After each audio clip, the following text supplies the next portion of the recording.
Welcome to tonight's journey through history, where we explore the fascinating and often overlooked ways anxiety was treated in women throughout the ages. Throughout time, women have faced unique struggles, many of which were misunderstood or dismissed altogether. From the ancient Greeks to the Victorians, society's response to women's mental health, and specifically anxiety, has evolved, but often in strange and, at times, unsettling ways.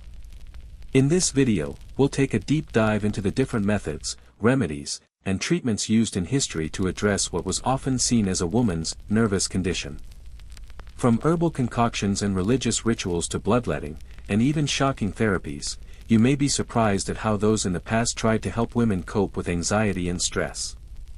As we move through time, we'll explore the societal and medical views on women's mental health and uncover just how far we've come, or haven't come, in understanding anxiety today. So, get comfortable and let your mind drift into the past as we begin our journey into the curious history of how anxiety was treated in women through the ages. Where are you listening from tonight, and what time is it where you are? Take a moment to look at the map and see just how far this journey reaches. I truly enjoy reading your comments, so let me know where you're tuning in from. Also, I have a question for you. Can you think of any bizarre or strange remedies from history you've heard of when it comes to treating anxiety? Drop your thoughts in the comments below. I'd love to see your perspectives. With that, let's begin our journey into the history of women's anxiety treatments, starting from the ancient world and progressing through the centuries to the Victorian era. To understand how anxiety was perceived and treated throughout history, we must first journey back to the ancient world, where women's mental health was a mystery both to society and to medical practitioners. Anxiety, as we know it today, wasn't a recognized condition, rather, it was often lumped together with various physical ailments and emotional disturbances, attributed to the humors of the body, divine punishment, or even supernatural forces.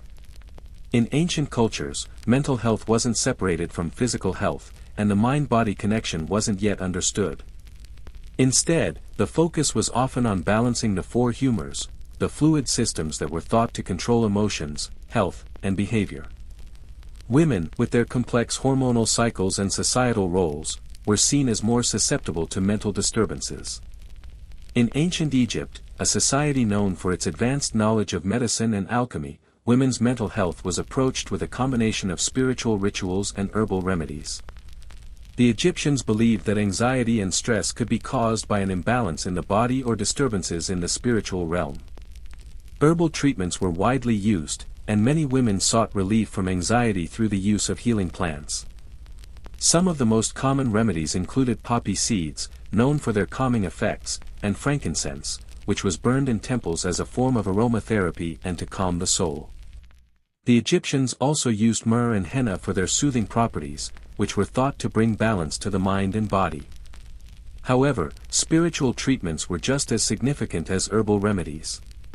Women who experienced anxiety or other mental health disturbances were often brought to temples, where priests and priestesses would conduct rituals to appease the gods or cleanse the mind of evil spirits. Anxiety was often viewed as a sign of being out of harmony with one's environment or the divine. Therefore, the goddess Isis, associated with healing and magic, was a common figure invoked to help restore mental well-being. In these early treatments, we see the combination of nature and spirituality as primary methods of healing. While today we would look to medication or therapy, in the ancient world, the mind and body were seen as inextricably linked, and treating anxiety was often a holistic endeavor. Moving westward to ancient Greece, the approach to anxiety was heavily influenced by the teachings of Hippocrates, the father of modern medicine. The Greeks believed that health was a balance of the four humors, blood, phlegm, yellow bile, and black bile. If one of these humors became overactive or deficient, it would result in both physical and mental disturbances. For women, imbalance in the humors was often seen as a result of female biology, particularly tied to the menstrual cycle. Greek physicians believed that anxiety and hysteria were closely connected to a woman's reproductive health. The term hysteria, after all, comes from the Greek word hystera, meaning womb. It was believed that the womb could travel within a woman's body, causing various ailments, including anxiety, agitation, and even fits. One of the most well-known treatments for these anxious behaviors was bloodletting, a common practice in ancient Greek medicine. It was believed that by removing excess blood, a balance could be restored, both physically and emotionally. However, this treatment was not only dangerous, it was ineffective, often leaving women in a worse state than before.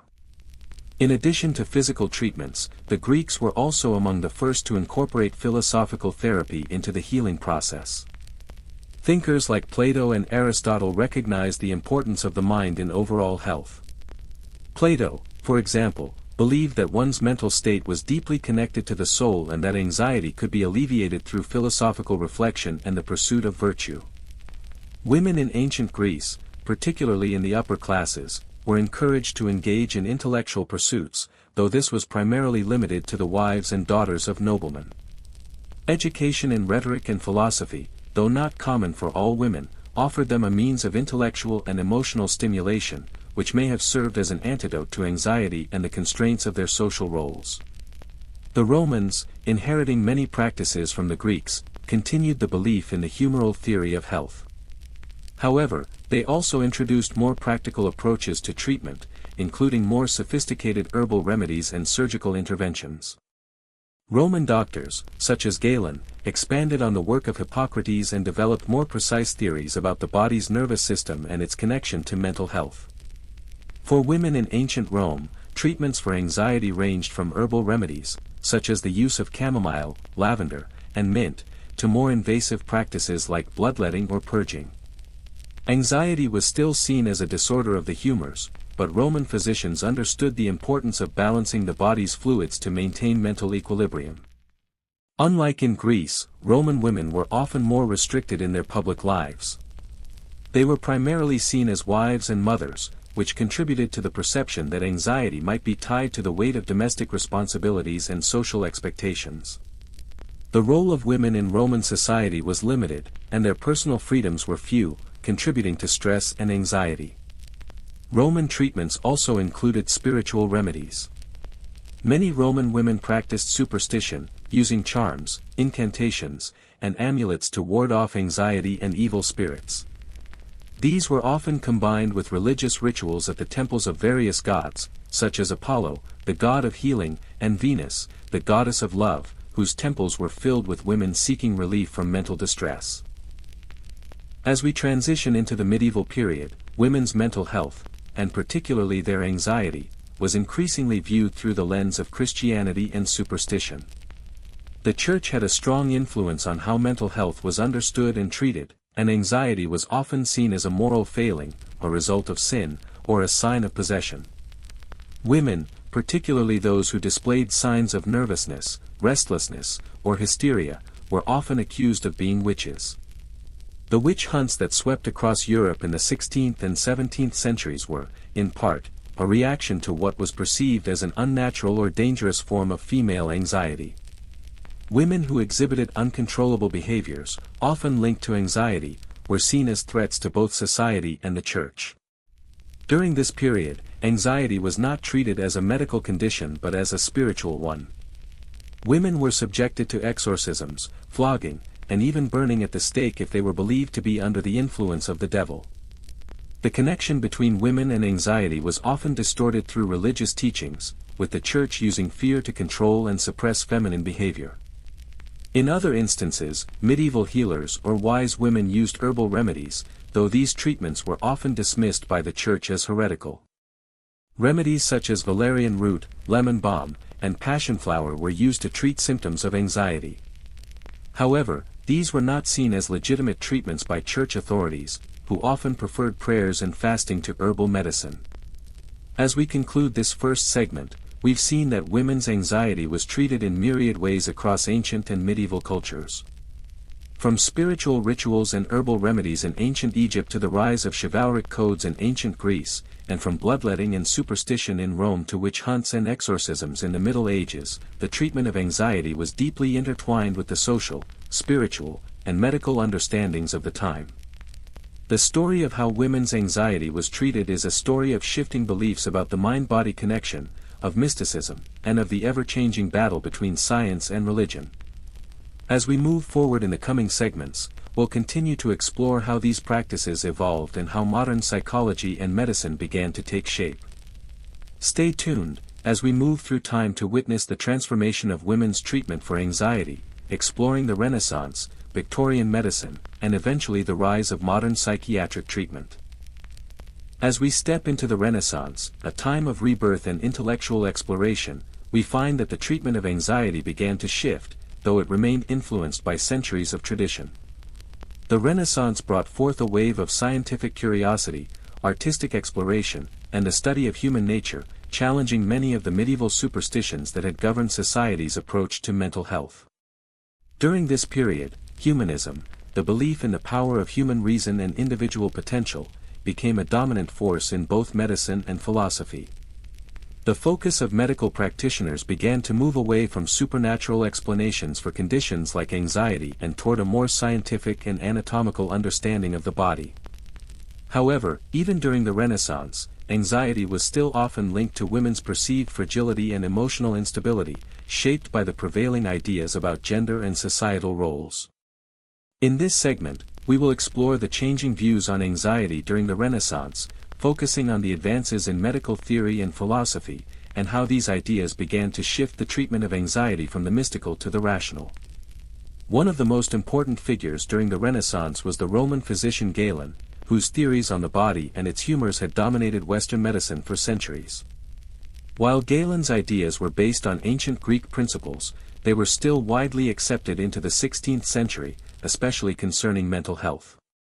Galen believed that mental states like anxiety were the result of imbalances in the body's humors, which controlled everything from mood to digestion. In the Renaissance, however, anatomical studies began to challenge Galen's theory, as scientists and physicians began to dissect the human body and explore its structure in greater detail. One key figure in this shift was the Belgian anatomist Andreas Vesalius. In 1543, Vesalius published his groundbreaking work, De Humani Corporis Fabrica, on the fabric of the human body, in which he refuted many of Galen's anatomical claims and introduced a more accurate understanding of the human nervous system and brain. For the first time, medical professionals had an opportunity to observe and document the inner workings of the body, leading to a more rational approach to conditions like anxiety. While Galen's humoral theory still influenced treatments for anxiety, the new anatomical discoveries would eventually play a role in reshaping medical treatments, gradually leading to a more scientific understanding of the mind and body. While medical practitioners were beginning to explore the anatomy of the body, philosophers during the Renaissance also began to question the nature of the mind and its connection to the soul. Humanism, the philosophical movement that emphasized the value of human experience and reasoning, provided a new lens through which to view mental health. Renaissance thinkers like Erasmus and Montaigne argued that human emotion and behavior were not purely a result of divine influence or imbalance in the humors. Instead, they saw human nature as complex, shaped by both rational thought and emotional responses. The idea of empathy and the importance of understanding the individual experience began to gain traction during this time. Michel de Montaigne, one of the most influential thinkers of the Renaissance, explored his own emotional struggles and musings on anxiety in his collection of essays.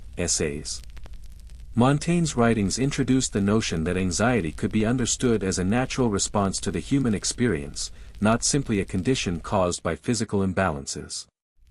He is considered one of the first thinkers to articulate subjective emotional experience, which would later influence psychological theories.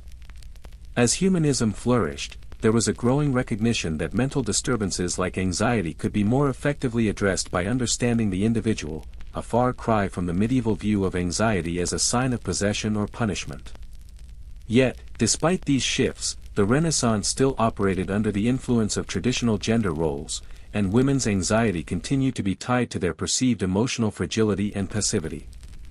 During the Renaissance, gender played a significant role in how women's mental health was viewed and treated. Women were still considered to be more emotionally fragile than men, and societal expectations surrounding marriage, motherhood, and household duties created a context in which anxiety and stress were often seen as inevitable consequences of women's roles. In Renaissance Italy, for example, women of noble birth were expected to maintain a sense of decorum, and much of their identity was tied to their family's reputation and their role as mothers and wives. The stress of managing a household, raising children, and adhering to the strict codes of conduct created considerable anxiety, though it was rarely discussed openly. In the medical texts of the time, anxiety in women was often explained as a consequence of their reproductive systems, particularly the belief that women's menstruation and pregnancy contributed to emotional instability. The humoral theory continued to dominate, with melancholy and anxiety still considered a result of an imbalance in the bodily humors. While this view persisted, some Renaissance thinkers, influenced by humanism, began to challenge the traditional beliefs about women's emotional state. They questioned whether women's mental health issues were truly a product of biological factors or if they were instead a result of the societal pressures placed on women. Although medical advancements were being made, treatments for anxiety during the Renaissance were still quite rudimentary. Physicians continued to use herbal remedies and bloodletting, but there were also some innovative approaches.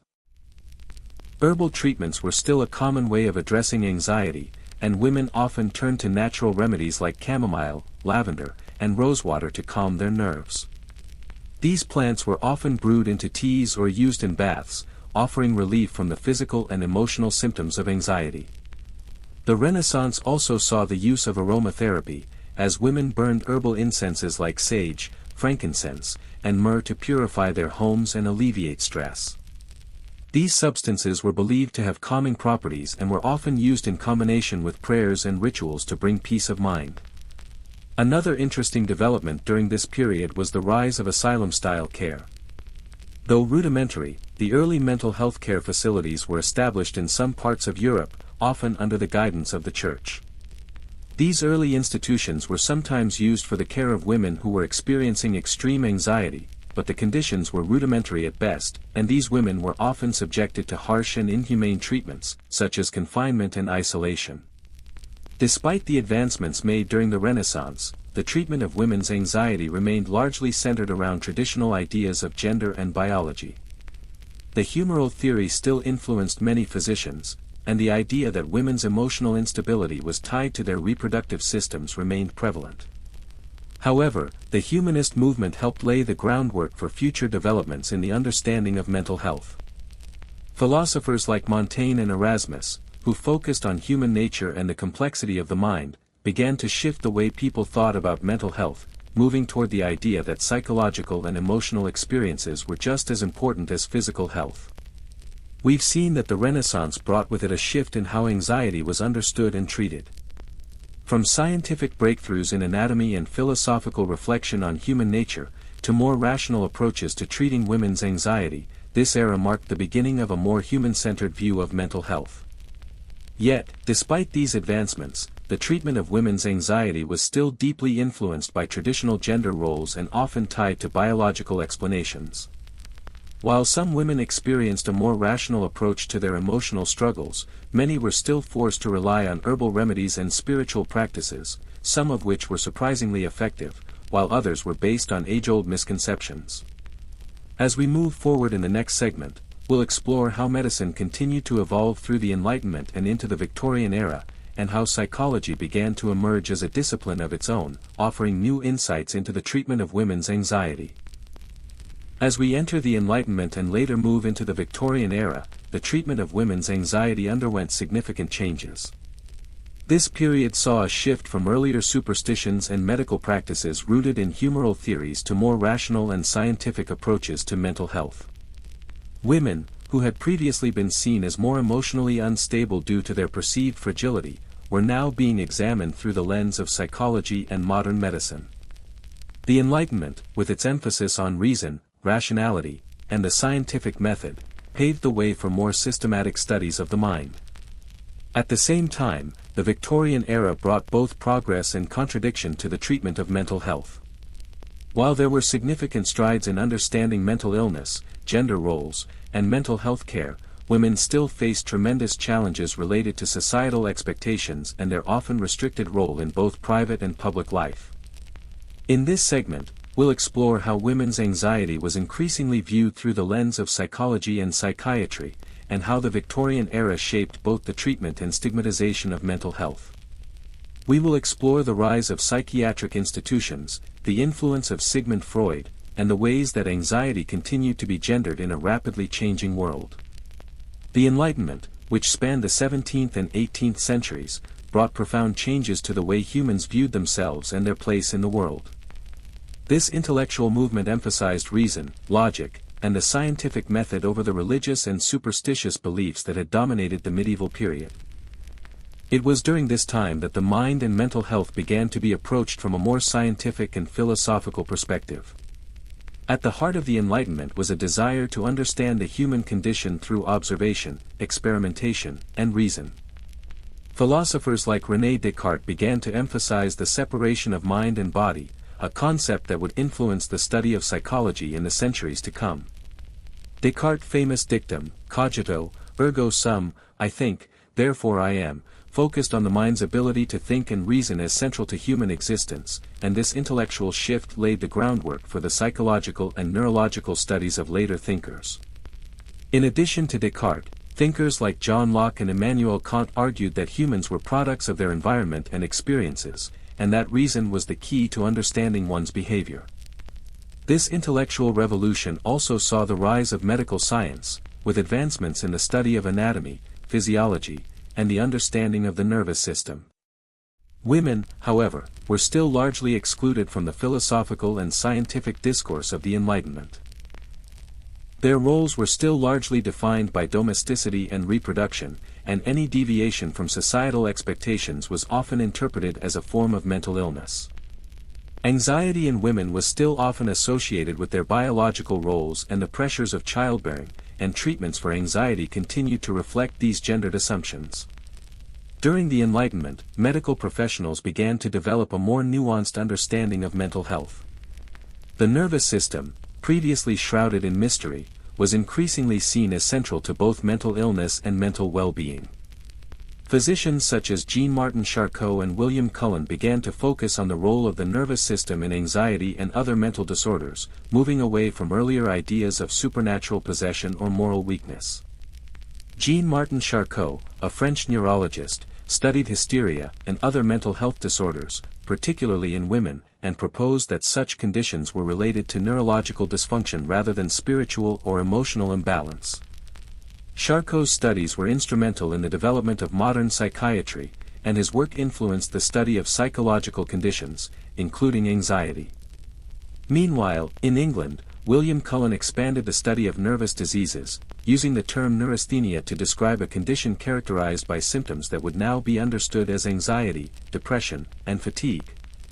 Cullen's work marked the beginning of the medical community recognizing the nervous system as the key organ in understanding mental health, and it was one of the first times anxiety was viewed in terms of physical health rather than just moral or emotional failings. Despite these advances, women's anxiety was still often seen as biologically driven, with the assumption that women's reproductive systems were to blame. The connection between mental health and gender roles remained a dominant theme, and many treatments were designed to address what was considered women's nature, rather than treating anxiety as a complex, multifactorial condition. As the 19th century progressed, the Victorian era saw both progress and contradictions in the way anxiety and mental health were treated, particularly for women. On one hand, medical science continued to evolve, with a more structured approach to psychiatry, yet on the other hand, cultural attitudes toward women's roles remained restrictive and patriarchal. This era marked a critical turning point in how women's mental health was viewed, with the rise of new forms of psychological care, but also with a heightened sense of social control. One of the most significant developments of the Victorian era was the growing influence of psychiatric institutions and mental hospitals. As society sought to better understand and manage mental illness, women with anxiety or hysteria were often institutionalized. The term hysteria, which had roots in the ancient idea that women's anxiety was caused by a wandering womb, persisted well into the Victorian era as a diagnosis for women's emotional distress. Women were frequently diagnosed with hysteria for a variety of reasons, from nervous breakdowns to overexertion, and the condition was often linked to the pressures of domestic life and marriage. In some instances, hysteria was treated with rest cures, which involved isolating women from their usual domestic duties, putting them to bed, and restricting physical and emotional activity. One of the most well-known practitioners of this method was the American physician Silas Weir Mitchell, who prescribed the rest cure for women suffering from what he considered to be the physical and emotional symptoms of hysteria. This treatment, which involved a period of complete bed rest and a ban on intellectual or emotional engagement, was believed to help women recover from the pressures of their busy, domestic lives. However, the rest cure had its drawbacks. Women who were subjected to this treatment often became more depressed and isolated, and their anxiety was not effectively addressed. For many women, the cure itself was a form of confinement, reinforcing their dependence on male authority and contributing to the growing sense that women were fragile, delicate, and in need of constant care. Throughout the Victorian period, the treatment of women's anxiety was deeply intertwined with gender roles. Women were expected to be domestic angels, tending to their families and maintaining moral virtue. Any deviation from this ideal, especially signs of emotional distress, was seen as evidence of weakness, and anxiety was often attributed to a woman's inability to cope with her prescribed duties. Psychiatrists and medical professionals continued to link anxiety in women to their biological cycles, with menstruation, childbirth, and motherhood all being cited as causes of emotional instability. This deeply ingrained belief that women's bodies, and thus their minds, were inherently unstable, placed women in a particularly vulnerable position in Victorian society. This view of women's emotional fragility also had implications for how they were treated in the medical field. Unlike their male counterparts, women's mental health was often regarded as something that needed to be controlled, managed, and restricted. They were seen as more susceptible to mental illness, and treatments often revolved around domestic confinement, social isolation, and the suppression of emotions. The late 19th century also saw the early development of psychoanalysis, a field that would forever alter the way mental health, especially anxiety, was understood and treated. Sigmund Freud, the father of psychoanalysis, began to examine how unconscious thoughts and early life experiences affected mental health.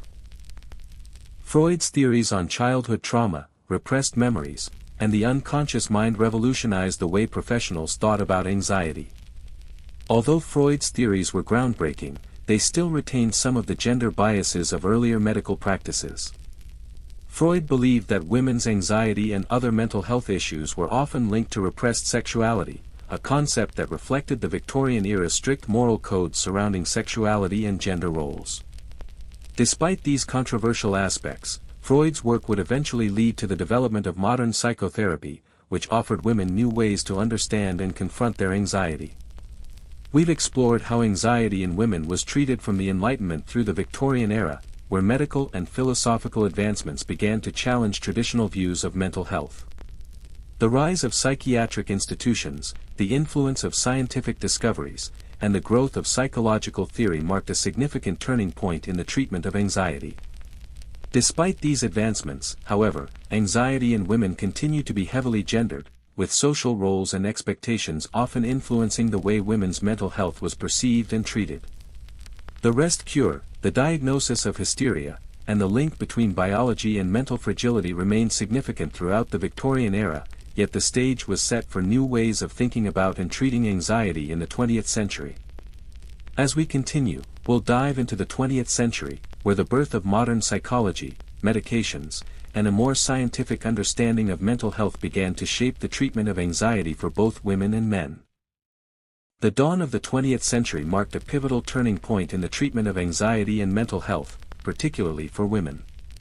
While the Victorian era still clung to traditional notions of gender roles and biological explanations, the early 1900s saw the rise of a more scientific approach to mental health. Psychology, as we know it today, began to take shape, and psychiatric care became more widely understood and practiced.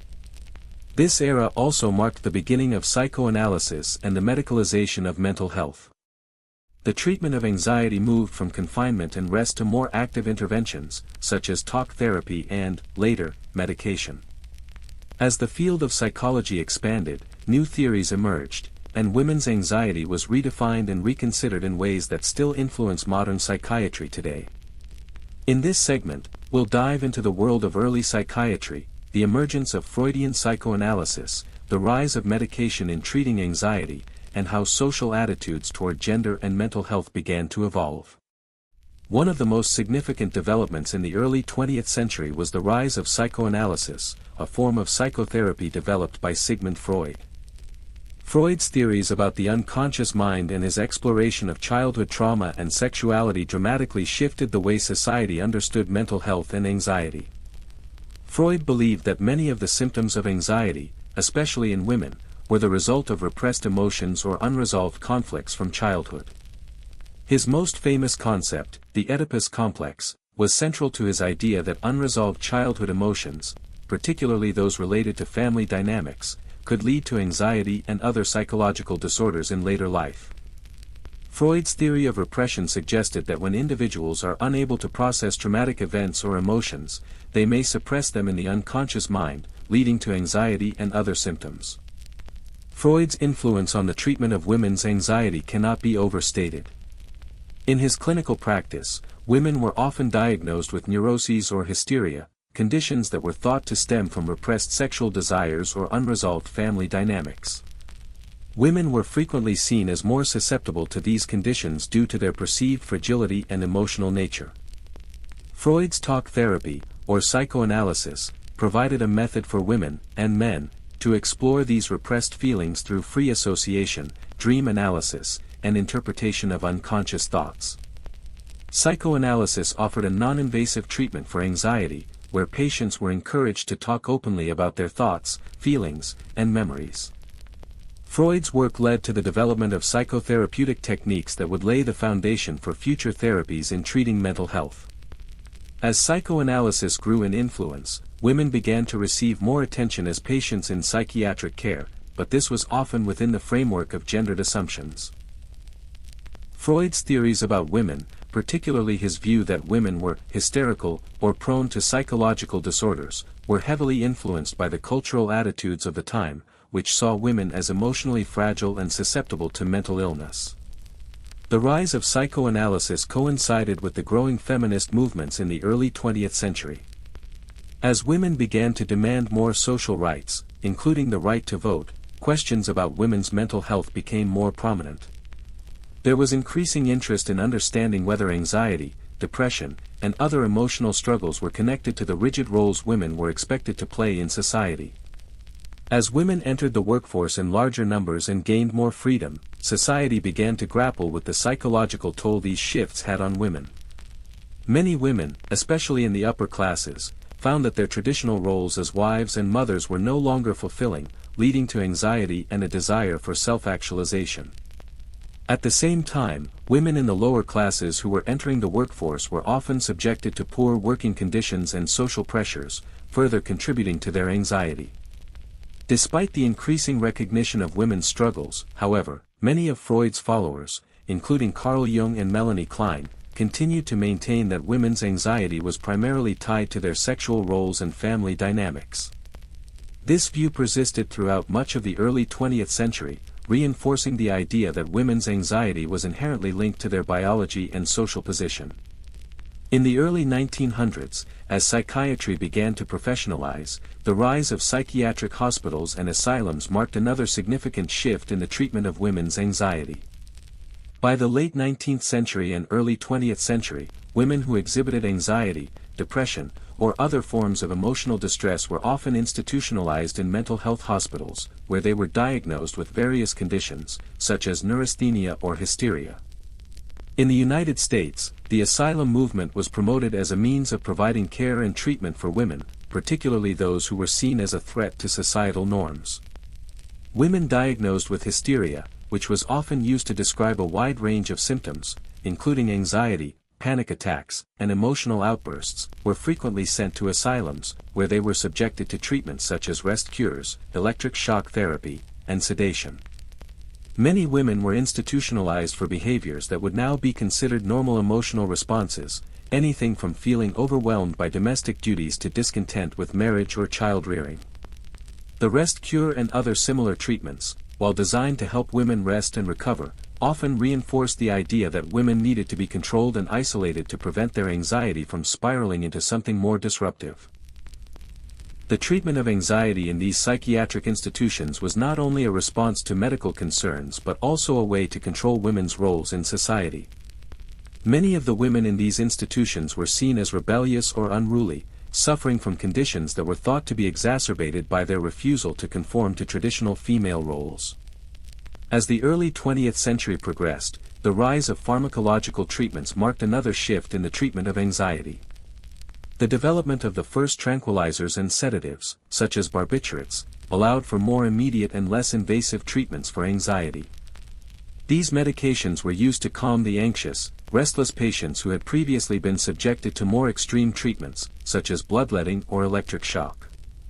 Barbiturates became the go-to medication for anxiety in the early to mid-1900s. These drugs acted as central nervous system depressants, calming anxiety and helping patients sleep. They were especially popular among women, who were still largely expected to conform to domestic roles and were often treated for nervousness or nervous breakdowns.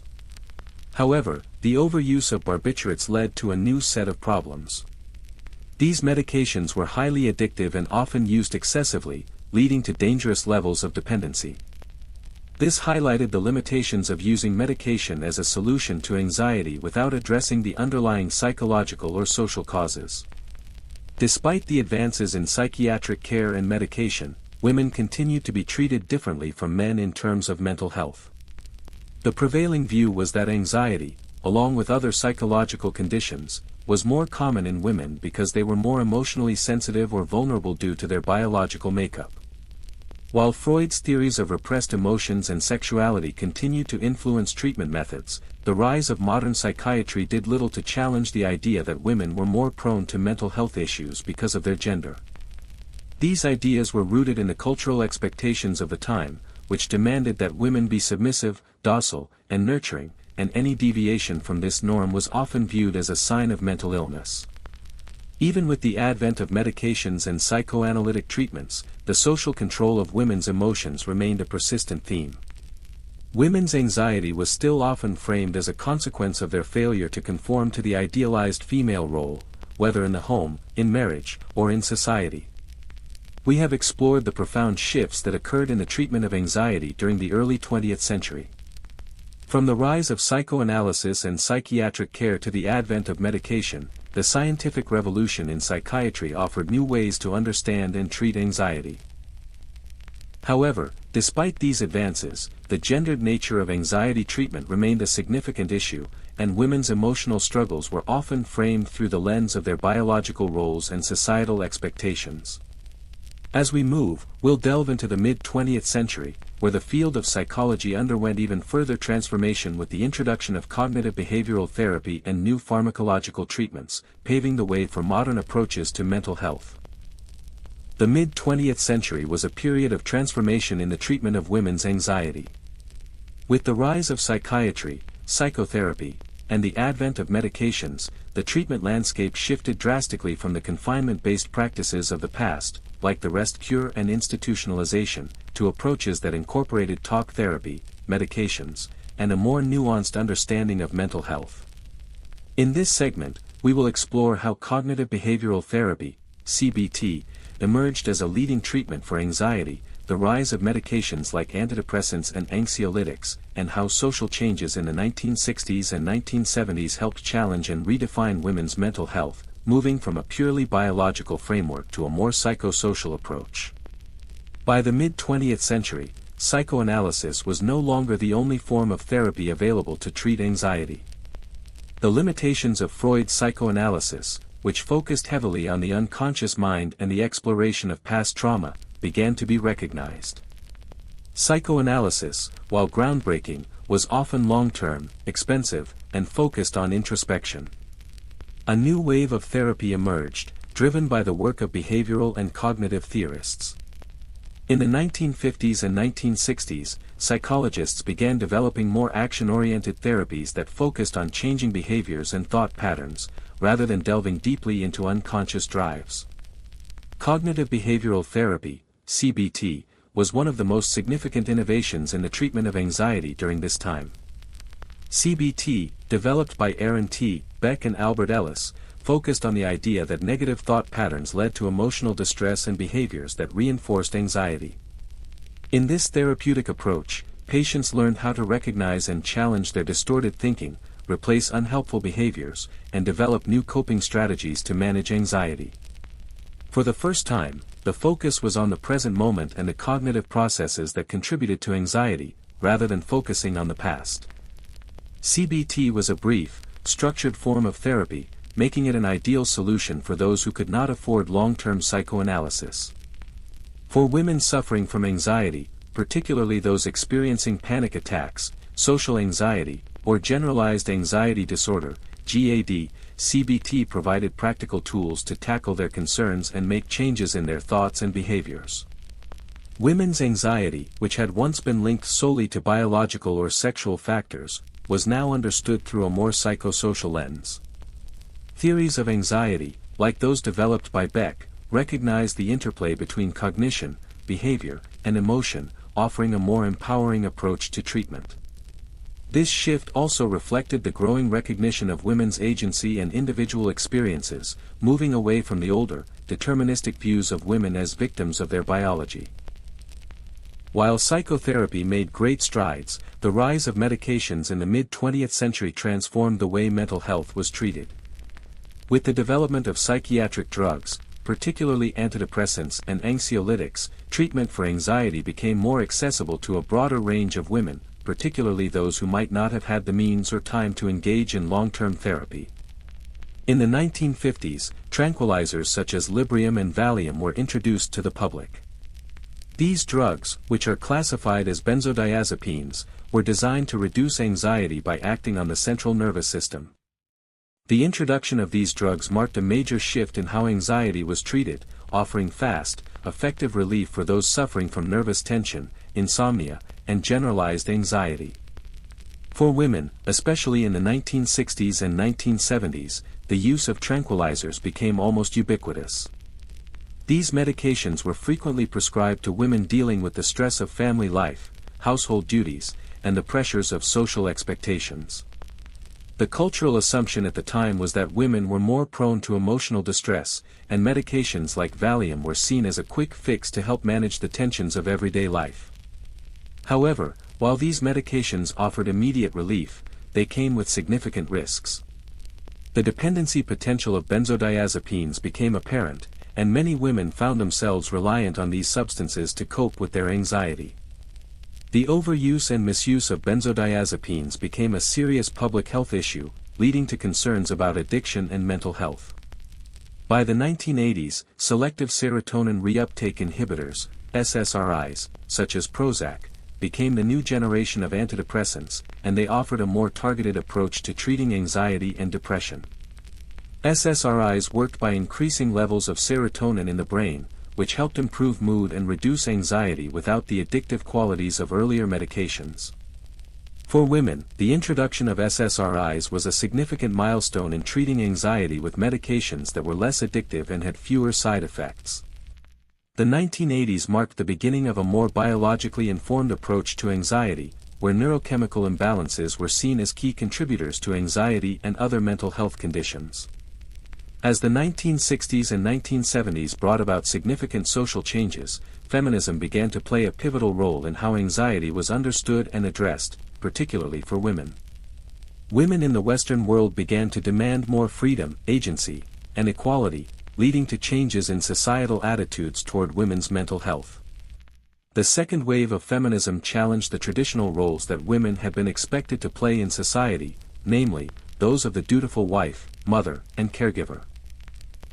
With greater access to education, the workforce, and political power, women began to experience new forms of stress, but they also began to recognize and address the psychological pressures they had been experiencing for generations. Women were now asking, why are we more likely to suffer from anxiety and depression? The feminist movement encouraged women to acknowledge the societal pressures placed on them and to seek out more empowered ways to address their mental health. For many women, anxiety was no longer just an individual affliction, but a result of societal injustice, gender inequality, and economic pressures. This period also saw the growing recognition that women's mental health needed to be treated with more sensitivity to their social roles and gendered experiences. There was increasing acknowledgement that anxiety in women was not just a biological issue but one that was deeply connected to structural and cultural forces. Feminists began to challenge the pathologization of women's emotions and to question how the medical field had historically defined women's mental health based on gendered assumptions. As the feminist movement grew, so did awareness around the gendered experiences of anxiety.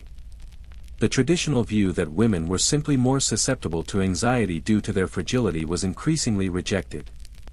By the 1970s, mental health professionals and activists began to advocate for the recognition of gender differences in the way mental health was understood and treated. Women's experiences with anxiety were now seen as connected not only to biological factors, such as hormonal fluctuations and reproductive health, but also to psychosocial factors, including stress from gender expectations and the challenges of balancing family life, work, and social obligations. Feminist therapists played a key role in helping women understand that societal pressures, such as the expectation to be the perfect wife, mother, and career woman, were contributing to their mental health struggles. Rather than solely focusing on the individual's biological predisposition for anxiety, therapists began to explore the broader cultural context that affected women's emotional well-being. As society progressed into the late 20th century, the role of psychotherapy in treating anxiety became more integrated into the treatment plan for women's mental health. While medications such as SSRIs were used to address the biological aspects of anxiety, psychotherapy, particularly cognitive behavioral therapy, CBT, and interpersonal therapy, IPT, focused on helping women identify and challenge the cognitive patterns and interpersonal dynamics that contributed to their anxiety. Therapists began to emphasize the empowerment of women as part of the healing process. Rather than seeing women as victims of their biology or societal expectations, psychotherapy offered a means for women to regain control over their emotions and navigate the complex pressures of modern life. CBT, in particular, was widely recognized for its effectiveness in treating anxiety by teaching patients how to recognize and challenge negative thought patterns, replacing them with healthier coping mechanisms. Through this process, many women were able to reclaim their mental health and empower themselves in the face of societal and personal challenges. As we conclude this segment, we have explored the shift in how women's anxiety was treated from the early 20th century through the 1980s. The development of medications like benzodiazepines and SSRIs, the rise of psychoanalysis and cognitive behavioral therapy, and the influence of the feminist movement all contributed to a more nuanced understanding of women's mental health. While many advances were made in the treatment of anxiety, gendered assumptions about women's emotional stability remained pervasive. It wasn't until the late 20th century that mental health professionals began to fully recognize the social and psychological factors that contributed to anxiety in women, and more empowering treatment started to take shape. In the next segment, we'll move into the late 20th century and early 21st century, exploring the rise of alternative therapies, the integration of mindfulness practices, and the broader acceptance of mental health care as an essential part of overall well-being. As we enter the late 20th century and move into the early 21st century, a profound transformation took place in the way anxiety, particularly women's anxiety, was treated. Gone were the days of simply prescribing medication or relying solely on psychoanalysis. Instead, the rise of holistic treatments, alternative therapies, and mindfulness practices ushered in a new era where women's mental health was viewed more holistically and empoweringly. During this time, there was a growing recognition that mental health is not just about medication and psychiatric diagnoses, but also about emotional well-being, self-care, and the role of society and culture in shaping mental health. Women, in particular, began to reclaim their agency in addressing their anxiety and mental health challenges, moving beyond traditional treatment options. In this segment, we will explore how mindfulness and alternative therapies, the rise of mental health advocacy, and changes in societal attitudes contributed to a more inclusive and empowering approach to the treatment of anxiety. We will also look at the role of feminism and how the ongoing fight for women's rights helped to redefine what it meant to be a woman with mental health struggles. One of the most significant developments in the late 20th century was the rise of mindfulness and meditation practices as effective tools for managing anxiety. These practices, which were initially part of Eastern spiritual traditions like Buddhism and Hinduism, began to be incorporated into Western psychology and therapy.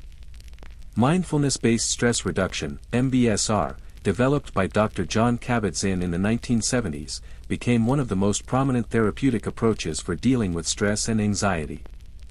MBSR is a structured program that combines meditation, mindfulness, and body awareness techniques to help individuals become more aware of their thoughts, emotions, and physical sensations without judgment. The goal of mindfulness is not to eliminate anxiety or stress but to shift the way individuals relate to these feelings. It emphasizes acceptance and awareness, allowing people to experience emotions like anxiety without being overwhelmed by them. For women, mindfulness and meditation offered a powerful antidote to the pressures of modern life, which often demanded that they juggle career, family, relationships, and self-image. In a world that often pushed women to their limits, mindfulness provided an accessible way to ground themselves and reconnect with their inner calm. Many women found that mindfulness-based therapies helped them manage the racing thoughts and physical symptoms of anxiety, allowing them to regain control over their emotions without resorting to medication or traditional therapy alone. While cognitive behavioral therapy, CBT, remained a leading form of therapy for anxiety well into the 21st century, new approaches to psychological treatment emerged, combining the best aspects of talk therapy and alternative therapies. One such approach was dialectical behavior therapy, DBT, developed by Marsha Linehan in the 1980s, which was specifically designed for people with borderline personality disorder, BPD, but has since been used to treat anxiety and other mental health disorders. DBT focuses on acceptance and change, teaching individuals to recognize and accept their emotions while also providing tools to manage intense emotional responses. This approach is particularly helpful for women who may struggle with emotional regulation, which is often a key feature of anxiety. DBT combines mindfulness, distress tolerance, and interpersonal effectiveness, offering a more well-rounded approach to managing anxiety that emphasizes self-empowerment. Another innovative approach was acceptance and commitment therapy, ACT, which also incorporates mindfulness techniques but emphasizes acceptance of uncomfortable thoughts and feelings rather than attempting to eliminate them. This approach encourages individuals to take action toward their values, even in the face of anxiety, helping women shift their focus from trying to avoid or control anxiety to living fully despite it. As therapy continued to evolve, women began to have more options to choose from, with CBT, DBT, and ACT all offering ways to challenge negative thinking patterns, manage emotional distress, and ultimately embrace anxiety as a normal part of life. In the late 20th century, selective serotonin reuptake inhibitors, SSRIs, became the go-to medication for treating anxiety and depression. The introduction of Prozac in the 1980s revolutionized the treatment of mental health conditions, offering an effective, non-addictive alternative to the benzodiazepines that had been widely used in the past. SSRIs, such as Zoloft, Paxil, and Celexa, helped regulate serotonin levels in the brain, improving mood and reducing symptoms of anxiety. For many women, the advent of SSRIs was a turning point in their ability to manage anxiety. These medications helped them function more effectively in their daily lives without the drowsiness or dependence associated with older medications. SSRIs were particularly beneficial for women who had suffered from chronic anxiety, panic attacks, or social anxiety, providing relief without the stigma of the older sedative medications. However, despite the widespread use of SSRIs, there was a growing recognition that medication alone was not enough to address the complex nature of anxiety. While antidepressants and anxiolytics offered symptom relief, they did not necessarily help women address the underlying psychosocial issues contributing to their anxiety. This realization spurred a more holistic approach to treatment, combining medication with therapy, mindfulness, and self-care. As the 1990s and 2000s progressed, mental health advocacy and the feminist movement played significant roles in changing attitudes toward anxiety and other mental health issues in women. During this time, there was a shift from viewing women's anxiety as a personal weakness to recognizing it as a complex condition influenced by biological, psychosocial, and environmental factors. Advocacy groups, such as the National Alliance on Mental Illness, NAMI, and the Anxiety and Depression Association of America, ADAA, helped to raise awareness about the stigmatization of mental illness and fought for greater access to mental health care. These organizations work to normalize conversations about anxiety, depression, and other mental health conditions, encouraging women to seek help without the fear of judgment or shame. Feminist psychologists and mental health professionals also began to address the gendered experiences of anxiety, recognizing that women's anxiety was often shaped by societal expectations, such as the pressure to conform to idealized images of motherhood, career success, and beauty. Many mental health professionals began to focus not only on individual coping mechanisms but also on the systemic issues, such as gender inequality, workplace discrimination, and family dynamics, that contributed to women's mental health struggles. This era also saw the rise of self-help and empowerment movements that encouraged women to take charge of their own mental health. Books, workshops, and online resources began to promote the idea that women could not only manage their anxiety but also transform it into a source of strength. As we moved into the 21st century, there was a growing trend toward holistic and integrative approaches to treating anxiety. Many women sought treatments that combined traditional medical care with alternative therapies such as acupuncture, yoga, nutrition, and herbal medicine. The idea behind holistic treatment is that the mind, body, and spirit are interconnected, and that true healing involves addressing all aspects of a person's well-being. For women experiencing anxiety, this meant looking beyond just pharmaceutical interventions to consider lifestyle factors, such as nutrition, exercise, and stress management. Yoga and meditation became key practices for many women dealing with anxiety, as these techniques focus on connecting the body and mind while promoting relaxation and mindfulness. Studies have shown that yoga can help reduce symptoms of anxiety, depression, and stress by promoting physical relaxation, improving breathing, and fostering a sense of inner calm. In addition to yoga, acupuncture and herbal treatments gained popularity as complementary therapies. Women seeking alternatives to traditional medications began to incorporate natural remedies, such as chamomile tea, lavender oil, and ashwagandha, into their daily routines to help manage anxiety symptoms. As we conclude this segment, we've seen how the treatment of women's anxiety evolved through the late 20th century and into the early 21st century. With the rise of mindfulness, cognitive behavioral therapy, and medications, anxiety was treated through a more holistic, empowering, and scientifically informed approach. At the same time, mental health advocacy and feminist movements helped to challenge societal expectations and provide women with more agency over their emotional well-being. Women's mental health is now understood through a lens that incorporates biological, psychosocial, and cultural factors.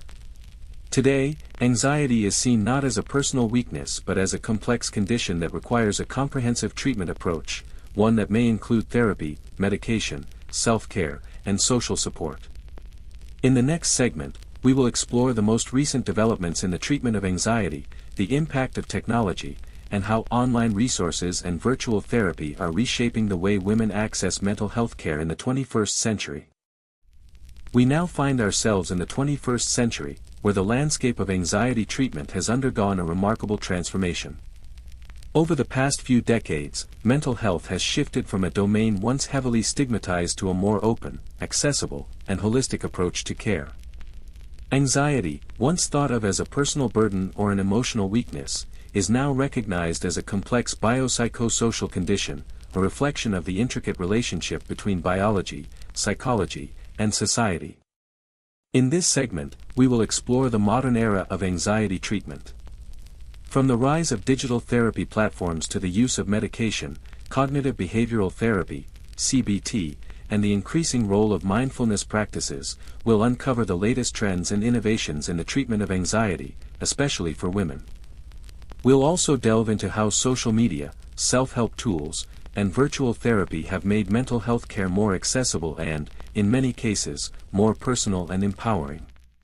As we explore this new age of mental health care, we will also look at how cultural shifts, advocacy movements, and feminist progress have influenced our understanding of anxiety, especially in women. Women's mental health is now a central focus of global conversations about well-being, and women everywhere are beginning to reclaim their right to mental health care, a critical part of their overall health. As we entered the 2000s, technology began to play an increasingly important role in the field of mental health. The internet and smartphones became powerful tools in providing people with more accessible, convenient, and personalized ways to manage their mental health. One of the most significant developments was the rise of digital therapy platforms, apps and online resources that offer users a variety of mental health tools, including therapy, mindfulness exercises, self-help guides, and mood tracking. These platforms are changing the game for women with anxiety, especially those who might not have had access to traditional therapy due to cost, geographical limitations, or social stigma. Talkspace, BetterHelp, and other online therapy services became highly popular, offering text, video, and voice-based therapy sessions with licensed professionals, all from the comfort of one's home. This shift toward virtual therapy has made therapy and mental health care more accessible to a wider range of people, particularly women who juggle work, family, and personal lives. The flexibility and convenience of accessing therapy remotely has been a game-changer, offering a less intimidating option for women who may have once felt uncomfortable seeking help in a traditional therapist's office. In addition to virtual therapy, mental health apps like Calm, Headspace, and Breathe provide users with guided meditations, breathing exercises, and mindfulness practices that can help manage anxiety in real time. These tools have allowed women to engage with their mental health on their own terms, without the need for long-term commitments to in-person therapy. Apps provide a sense of control, empowerment, and self-reliance, important elements in reclaiming one's mental well-being. One of the most notable phenomena of the 21st century has been the rise of social media and online communities dedicated to mental health advocacy. Instagram, Twitter, Facebook, and TikTok have become platforms where millions of people, including women, share their experiences with mental health, especially anxiety.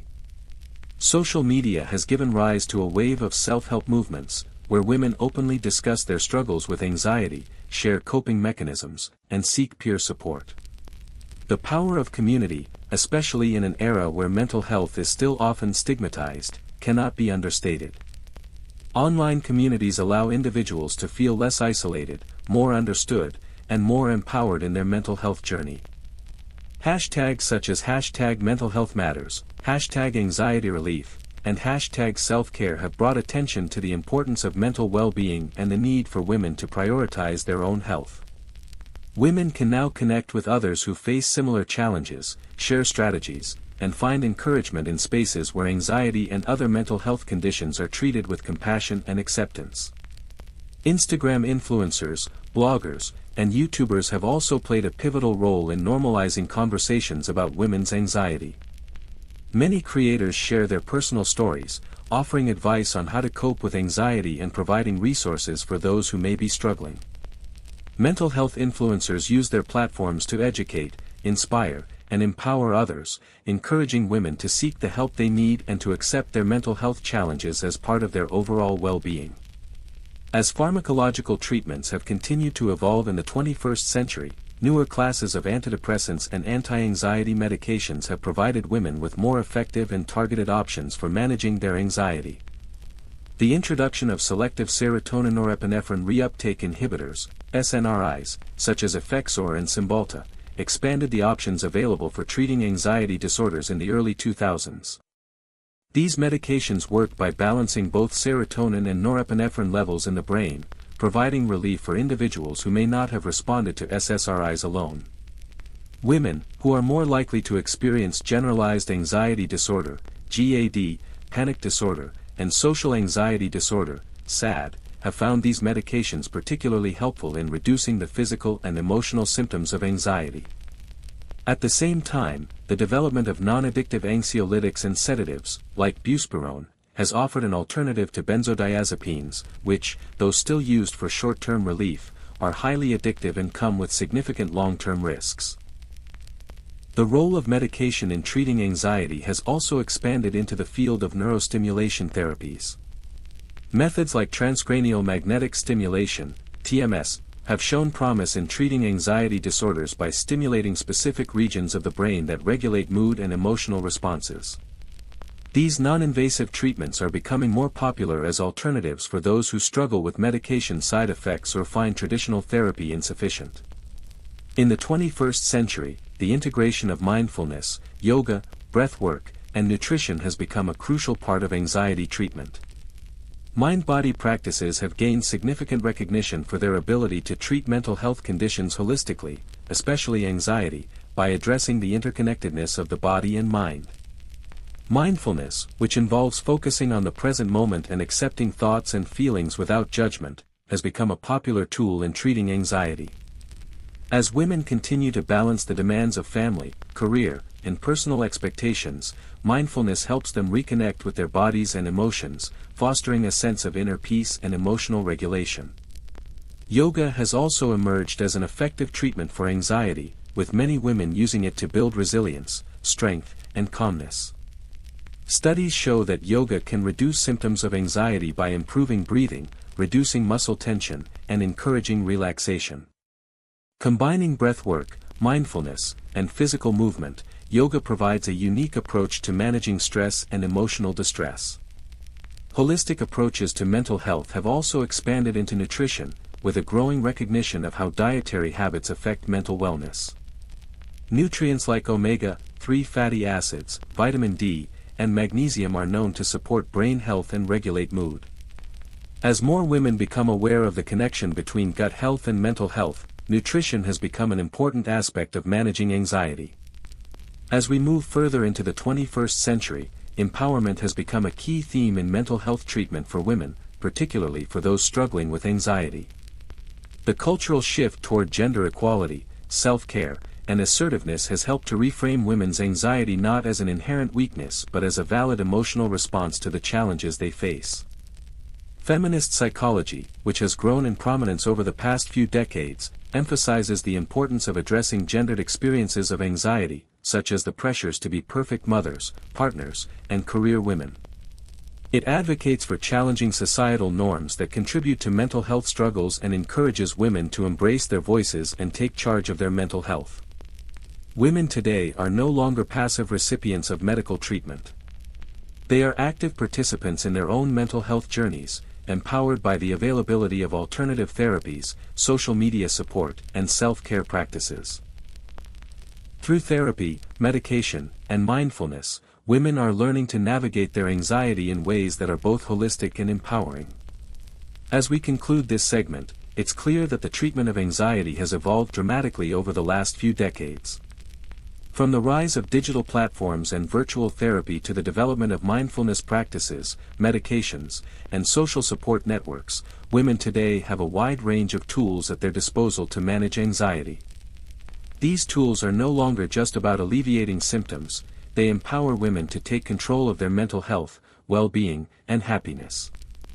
In the next segment, we will explore the future of mental health treatment for women, looking at the latest innovations in psychiatry, the role of genetic research, and how the global mental health landscape is shifting to include all women in a conversation about their mental health.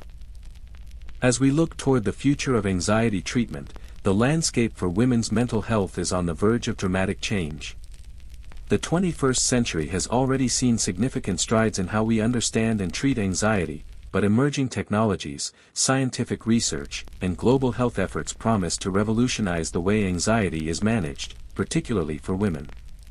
In this segment, we will explore the cutting-edge advancements in psychiatry, genetics, neuroscience, and artificial intelligence, AI, and how these fields are contributing to a more personalized, effective, and accessible approach to treating anxiety. We will also discuss how global mental health movements, cultural shifts, and policy changes are reshaping the way women's mental health is perceived, and how the future of mental health care is becoming more inclusive, empowering, and holistic than ever before. Women's anxiety is increasingly being seen not just as an individual issue, but as a complex intersection of biological, psychological, sociocultural, and environmental factors. The future of mental health care for women will continue to evolve in ways that address these interconnected factors, offering a more comprehensive and supportive approach to well-being. The field of genetic research is one of the most exciting and promising areas of study when it comes to mental health and anxiety treatment. As we learn more about the genetic factors that contribute to mental health conditions, scientists are beginning to understand how genes, epigenetics, and environmental factors interact to shape anxiety disorders.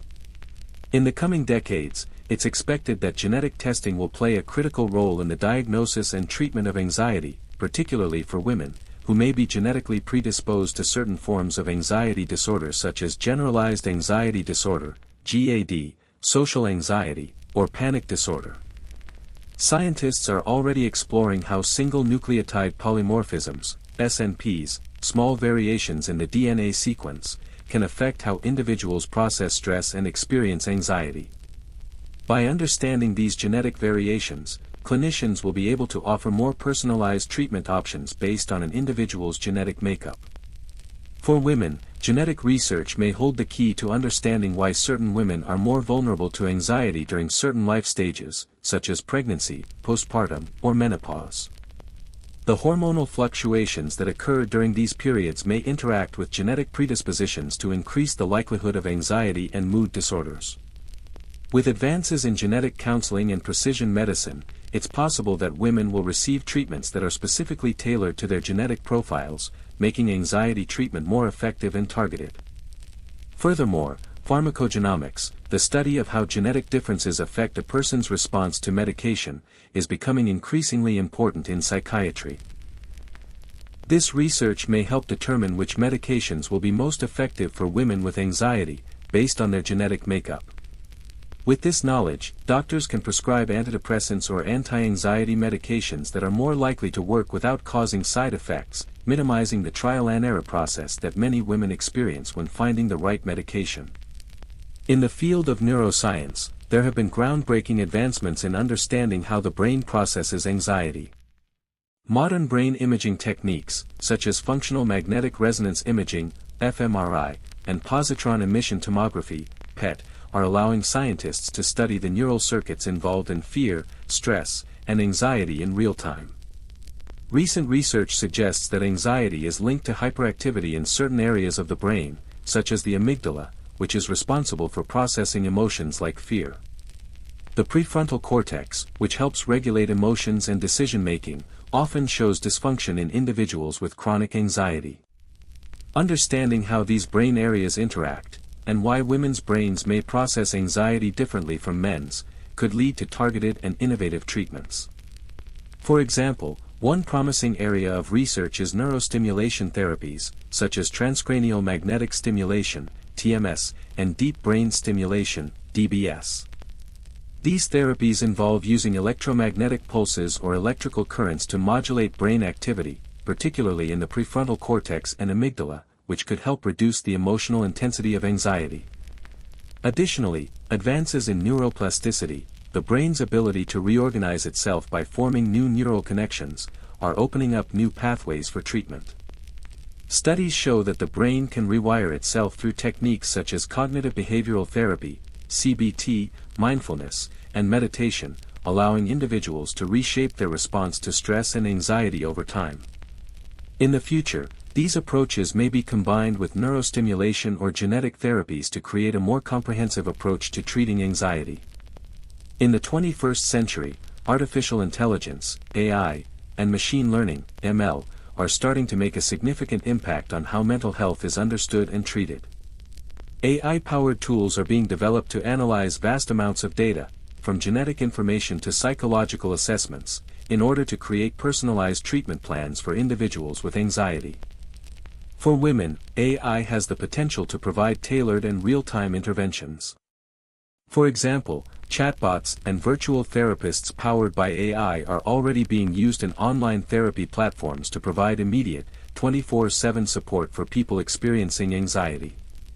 These AI-driven tools can assess the severity of anxiety and suggest personalized coping strategies, mindfulness exercises, and even medications, all based on the individual's responses and behavior.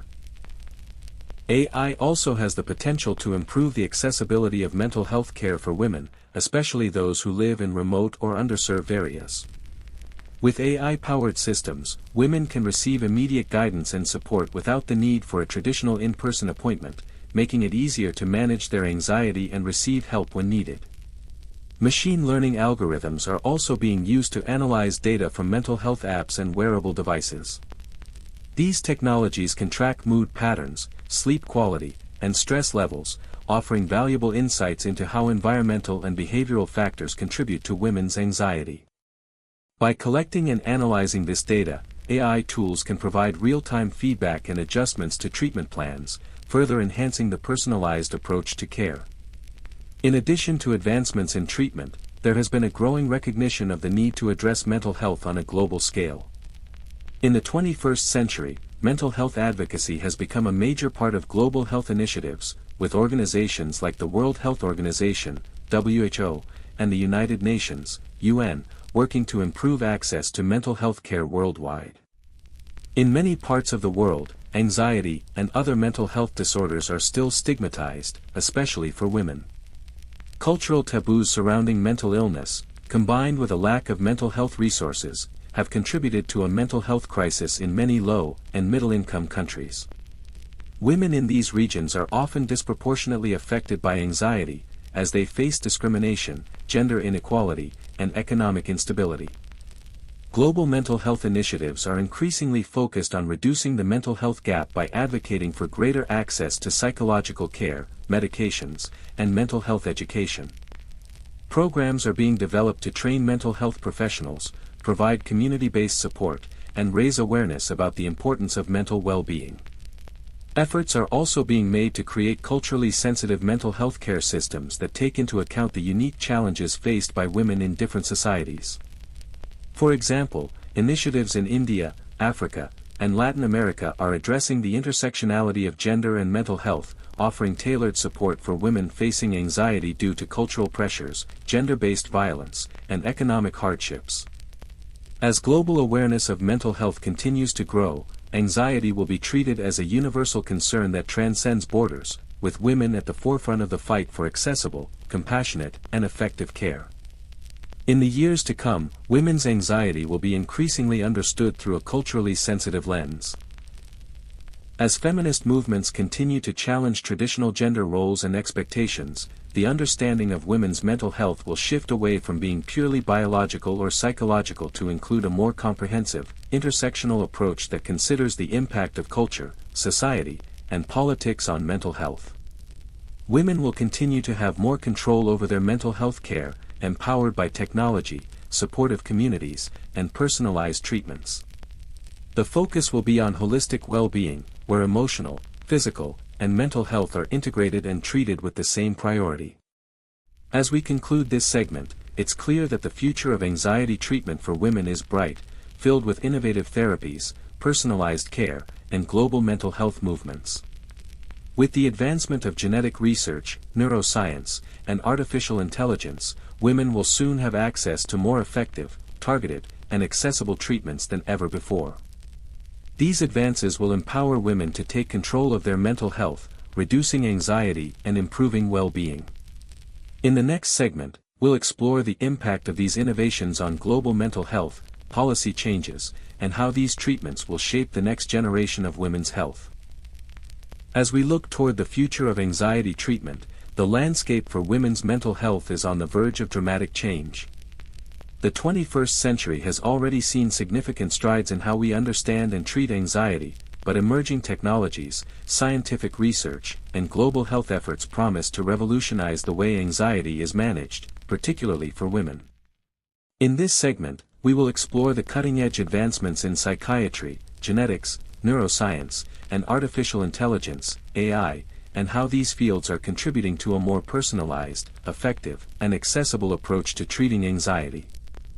We will also discuss how global mental health movements, cultural shifts, and policy changes are reshaping the way women's mental health is perceived, and how the future of mental health care is becoming more inclusive, empowering, and holistic than ever before. Women's anxiety is increasingly being seen not just as an individual issue, but as a complex intersection of biological, psychological, sociocultural, and environmental factors. The future of mental health care for women will continue to evolve in ways that address these interconnected factors, offering a more comprehensive and supportive approach to well-being. The field of genetic research is one of the most exciting and promising areas of study when it comes to mental health and anxiety treatment.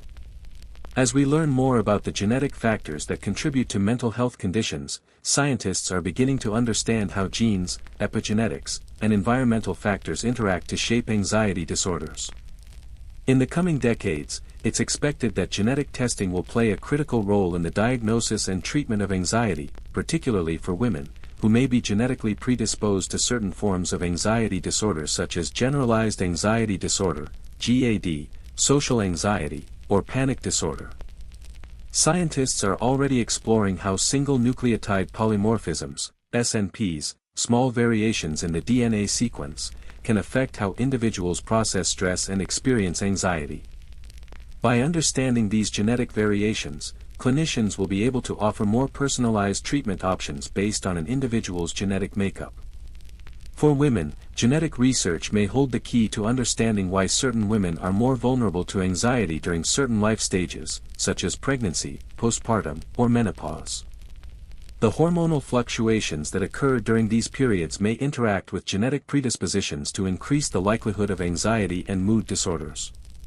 With advances in genetic counseling and precision medicine, it's possible that women will receive treatments that are specifically tailored to their genetic profiles, making anxiety treatment more effective and targeted. Furthermore, pharmacogenomics, the study of how genetic differences affect a person's response to medication, is becoming increasingly important in psychiatry. This research may help determine which medications will be most effective for women with anxiety, based on their genetic makeup. With this knowledge, doctors can prescribe antidepressants or anti-anxiety medications that are more likely to work without causing side effects, minimizing the trial and error process that many women experience when finding the right medication. In the field of neuroscience, there have been groundbreaking advancements in understanding how the brain processes anxiety. Modern brain imaging techniques, such as functional magnetic resonance imaging, fMRI, and positron emission tomography, PET, are allowing scientists to study the neural circuits involved in fear, stress, and anxiety in real time. Recent research suggests that anxiety is linked to hyperactivity in certain areas of the brain, such as the amygdala, which is responsible for processing emotions like fear. The prefrontal cortex, which helps regulate emotions and decision-making, often shows dysfunction in individuals with chronic anxiety. Understanding how these brain areas interact, and why women's brains may process anxiety differently from men's, could lead to targeted and innovative treatments. For example, one promising area of research is neurostimulation therapies, such as transcranial magnetic stimulation, TMS, and deep brain stimulation, DBS. These therapies involve using electromagnetic pulses or electrical currents to modulate brain activity, particularly in the prefrontal cortex and amygdala, which could help reduce the emotional intensity of anxiety. Additionally, advances in neuroplasticity, the brain's ability to reorganize itself by forming new neural connections, are opening up new pathways for treatment. Studies show that the brain can rewire itself through techniques such as cognitive behavioral therapy, CBT, mindfulness, and meditation, allowing individuals to reshape their response to stress and anxiety over time. In the future, these approaches may be combined with neurostimulation or genetic therapies to create a more comprehensive approach to treating anxiety. In the 21st century, artificial intelligence, AI, and machine learning, ML, are starting to make a significant impact on how mental health is understood and treated. AI-powered tools are being developed to analyze vast amounts of data, from genetic information to psychological assessments, in order to create personalized treatment plans for individuals with anxiety. For women, AI has the potential to provide tailored and real-time interventions. For example, chatbots and virtual therapists powered by AI are already being used in online therapy platforms to provide immediate, 24/7 support for people experiencing anxiety. These AI-driven tools can assess the severity of anxiety and suggest personalized coping strategies, mindfulness exercises, and even medications, all based on the individual's responses and behavior. AI also has the potential to improve the accessibility of mental health care for women, especially those who live in remote or underserved areas. With AI-powered systems, women can receive immediate guidance and support without the need for a traditional in-person appointment, making it easier to manage their anxiety and receive help when needed. Machine learning algorithms are also being used to analyze data from mental health apps and wearable devices. These technologies can track mood patterns, sleep quality, and stress levels, offering valuable insights into how environmental and behavioral factors contribute to women's anxiety. By collecting and analyzing this data, AI tools can provide real-time feedback and adjustments to treatment plans, further enhancing the personalized approach to care. In addition to advancements in treatment, there has been a growing recognition of the need to address mental health on a global scale. In the 21st century, mental health advocacy has become a major part of global health initiatives, with organizations like the World Health Organization, WHO, and the United Nations, UN, working to improve access to mental health care worldwide. In many parts of the world, anxiety and other mental health disorders are still stigmatized, especially for women.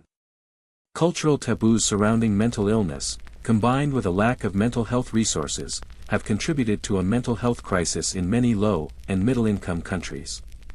Women in these regions are often disproportionately affected by anxiety, as they face discrimination, gender inequality, and economic instability.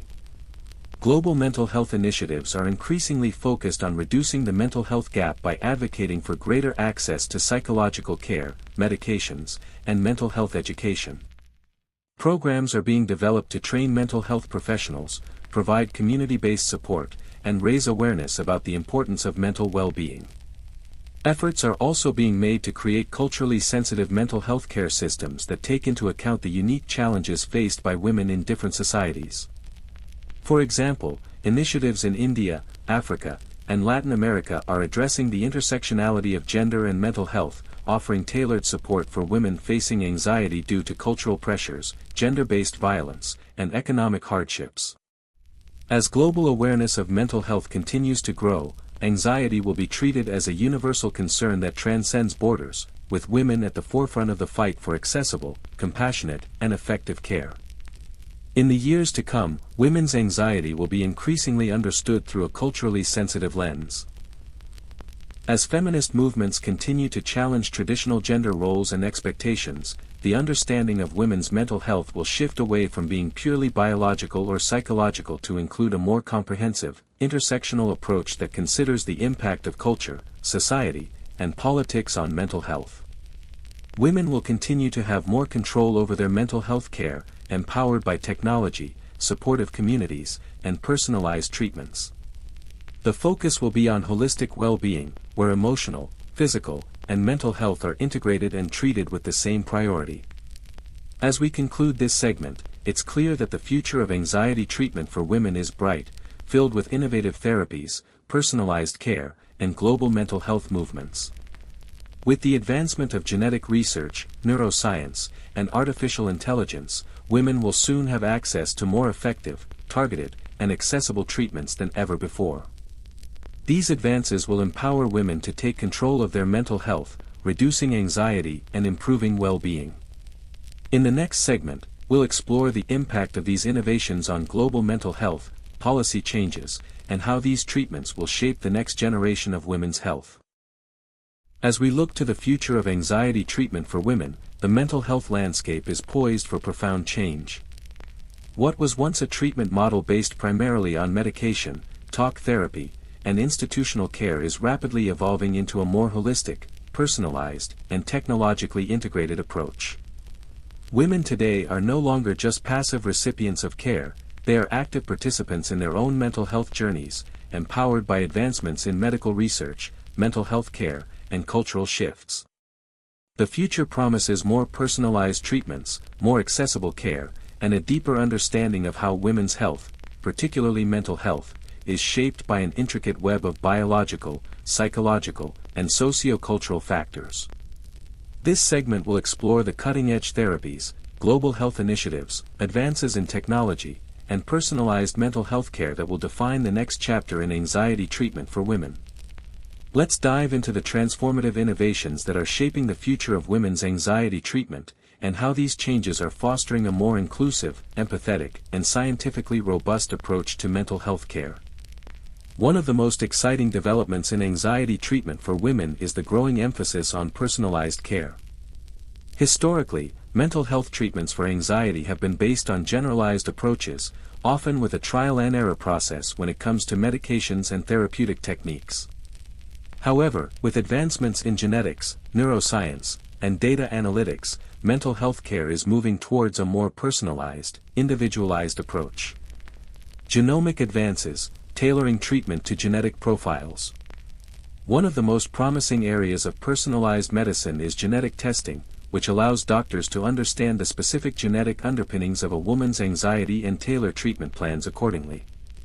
Studies have shown that genetic variations can significantly influence how a person responds to anxiety medications, especially antidepressants and anxiolytics. For example, pharmacogenomics, the study of how genes affect a person's response to drugs, has already begun to be incorporated into psychiatric care.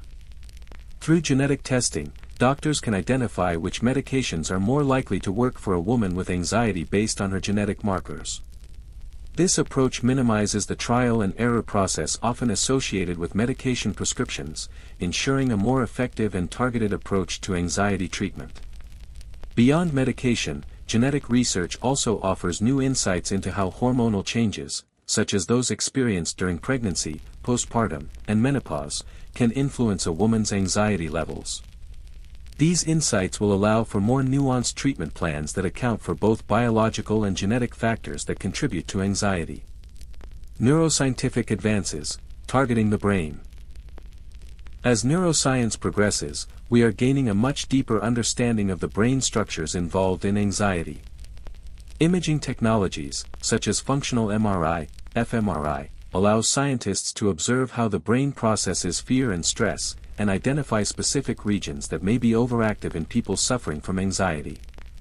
For example, the amygdala, a part of the brain involved in processing emotions like fear, often shows hyperactivity in individuals with anxiety disorders. With these advances, neurostimulation therapies are becoming an increasingly viable option for women suffering from severe anxiety. Techniques such as transcranial magnetic stimulation, TMS, which uses magnetic pulses to stimulate brain activity, are being used to treat anxiety by regulating the activity in overactive areas of the brain. As we learn more about neural circuits involved in anxiety, personalized neurostimulation techniques will likely become more commonplace in treating anxiety, especially for women who have not responded well to traditional therapies. Another exciting development is the use of brain-computer interfaces, BCIs, to help women manage anxiety. BCIs can read brain activity and send signals to alter brainwave patterns, essentially allowing women to self-regulate their emotional responses. While still in the early stages, this technology holds immense potential for providing more personalized, targeted treatments for anxiety. The integration of artificial intelligence, AI, and machine learning, ML, into mental health care is one of the most groundbreaking changes in the 21st century. These technologies are making mental health care more personalized, accessible, and efficient. For women struggling with anxiety, this means that treatment is not only tailored to their unique biological and psychological needs but is also available at their fingertips, anytime and anywhere. AI-powered therapy platforms, personal, accessible care. AI-powered chatbots and virtual therapists have already begun to transform the way mental health care is delivered. Platforms like Wobot, Replica, and Wysa use AI to engage with users in conversations that help them manage anxiety. These platforms analyze users' responses and emotions in real time, offering personalized mindfulness exercises, stress reduction techniques, and cognitive behavioral interventions. What sets these AI-driven platforms apart is their ability to provide personalized care without requiring a human therapist for every session. While AI cannot replace human therapists, these platforms can act as supportive tools for women who need immediate assistance with anxiety management. For instance, women who experience panic attacks or moments of acute anxiety can access these tools instantly, providing a sense of control and empowerment during times of distress. Moreover, these platforms are accessible and affordable, offering a low-cost alternative to traditional therapy, especially for women in low-income or remote areas who may not have access to in-person mental health services. Teletherapy and virtual care, breaking down barriers. Telemedicine has become a vital part of modern healthcare, and it's playing a pivotal role in anxiety treatment. Virtual therapy, where women can consult with licensed therapists via video calls or text-based platforms, has made mental health care more accessible than ever before. Online therapy platforms like BetterHelp and Talkspace allow women to access therapy from the comfort of their homes, eliminating the need for travel or facing the stigma of visiting a traditional therapy office. For women in underserved areas or those balancing busy schedules, virtual therapy can provide flexible and confidential care. The rise of mental health apps has also allowed women to track their mood, symptoms, and progress over time, providing therapists with valuable insights into how their anxiety is affecting them and helping to adjust treatment plans accordingly. As we progress through the 21st century, there is a growing recognition that mental health care is a global issue that requires unified action. Mental health advocates, governments, and international organizations are working together to ensure that anxiety and other mental health disorders are addressed as part of the global health agenda. International collaboration for better access. Global health organizations, such as the World Health Organization, WHO, have made mental health a priority in their mission to improve health worldwide. The WHO Mental Health Action Plan, which includes a focus on women's mental health, advocates for increasing mental health literacy, improving access to services, and reducing stigma surrounding mental illness. The UN's Sustainable Development Goals also emphasize the need for mental health care as part of healthcare systems globally. By ensuring that mental health services are integrated into primary health care, women from low-resource countries can receive the care they need, even in areas with limited access to specialized mental health professionals. Culturally sensitive approaches. A key aspect of the global mental health movement is the emphasis on culturally sensitive care. Anxiety, as well as other mental health disorders, manifests differently depending on the cultural context, and treatments that work in the global north may not be suitable for women in the global south. As such, there is a strong push for local solutions to mental health care that take into account cultural norms, traditions, and belief systems. For example, in sub-Saharan Africa, where mental health care is often overlooked, community-based approaches are being developed to provide mental health education, peer support, and self-care techniques in local languages. In India, the integration of traditional medicine with modern psychiatric care is being explored to create more holistic treatment approaches for women with anxiety and depression. Reducing mental health stigma. One of the greatest challenges in addressing anxiety in women globally is the stigma surrounding mental health. In many countries, mental health conditions are still seen as shameful or weaknesses, especially for women, who may face cultural barriers in seeking help. Advocacy efforts, such as mental health awareness campaigns and global summits like World Mental Health Day, are working to break these barriers and normalize conversations about anxiety. These efforts aim to educate the public about the importance of mental health care and encourage women to seek help without fear of judgment. Social media has played a key role in this movement, with influencers, activists, and mental health professionals using platforms like Instagram, Twitter, and TikTok to share stories, raise awareness, and challenge the stigma around mental health. As we conclude this segment, we see that the future of women's anxiety treatment is shaped by personalized care, technological innovations, and global health movements. With the rise of AI-driven therapy, neuroscientific advancements, genetic testing, and telehealth, women will have more access and control over their mental health than ever before. As global mental health advocacy continues to grow, we can look forward to a future where women's mental health is treated with empathy, understanding, and respect, and where anxiety is seen not as a weakness but as a normal part of the human experience. With these innovations, we are moving toward a more inclusive, effective, and empowering approach to mental health care, offering women the tools they need to live their lives fully and confidently. In the next segment, we will explore how these innovations will continue to shape the mental health landscape, and the role of policy changes and social progress in ensuring global access to mental health care.